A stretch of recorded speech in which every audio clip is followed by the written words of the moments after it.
കൊച്ചി രാജ്യാന്തര വിമാനത്താവളത്തിന്റെ പുതിയ ടെർമിനൽ മാർച്ച് 2-ാം വാരം പ്രവർത്തനം ആരംഭിക്കും. 15 ലക്ഷം ചതുരശ്ര അടി വിസ്തീർണത്തിൽ അത്യാധുനിക സൌകര്യങ്ങളോടെ പണിതീർത്ത ടെർമിനലിൽ എല്ലാവിധ സുരക്ഷാ പരിശോധനകളും പൂർത്തിയായി കഴിഞ്ഞു. പൂർണ്ണമായും രാജ്യാന്തര നിലവാരത്തിൽ തയ്യാറാക്കിയ ടെർമിനൽ കൊച്ചി വിമാനത്താവളത്തിന് പുതിയ മുഖച്ഛായ തന്നെയാണ് സമ്മാനിക്കുന്നത്. കേരളത്തനിമയും രാജ്യാന്തര തിളക്കവും ഒത്തുചേരുകയാണ് കൊച്ചി രാജ്യാന്തര വിമാനത്താവളത്തിലെ പുതിയ ടെർമിനൽ.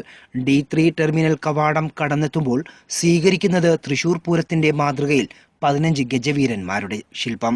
നിലവിലെ ആഭ്യന്തര ടെർമിനലുകളുടെ വിസ്തൃതിയുടെ 2 ഇരട്ടിയുണ്ട് 3-ാം ടെർമിനലിന് മാത്രം. 84 കൗണ്ടറുകളാണ് ചെക്കിങ്ങിന് മാത്രം ഒരുക്കിയിരിക്കുന്നത്. 10 എക്സ്റേ മെഷീനുകളുള്ള എമിഗ്രേഷൻ കൗണ്ടറുകളിൽ യാത്രക്കാർക്ക് പരിശോധനകൾക്കായുള്ള കാത്തിരിപ്പിന്റെ മടുപ്പുകൾ അനുഭവിക്കേണ്ടി വരില്ല. ഏഷ്യയിലെ തന്നെ ആദ്യത്തെ CT സ്കാനിംഗ് സംവിധാനമാണ് പുതിയ ടെർമിനലിൽ ഉള്ളത്. 5.5 കിലോമീറ്റർ ദൈർഘ്യമുള്ള കൺവെയർ ബെൽറ്റ് രാജ്യത്ത് തന്നെ ഏറ്റവും നീളമേറിയതാണ്. അടുത്ത 20 വർഷം വരെയുള്ള യാത്രാ വർധനവ് കണക്കിലെടുത്താണ് ഇത്രയും സൗകര്യം ഒരുക്കിയിരിക്കുന്നത്. നമുക്ക് ഡൽഹി, മുംബൈ ഒക്കെ വളരെ വലിയ ടെർമിനലുകളുണ്ട്. പക്ഷേ നമ്മളുടെ അടുത്ത 25 വർഷത്തെ ട്രാഫിക് വെച്ച് നോക്കുമ്പോൾ ഈ ടെർമിനലിന്റെ കപ്പാസിറ്റി ഇന്റർനാഷണൽ ട്രാഫിക്കിന് മതിയാവുന്നതാണ്.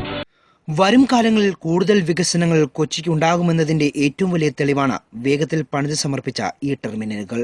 കൊച്ചിയിൽ നിന്നും സജീർ, മനോരമ ന്യൂസ്.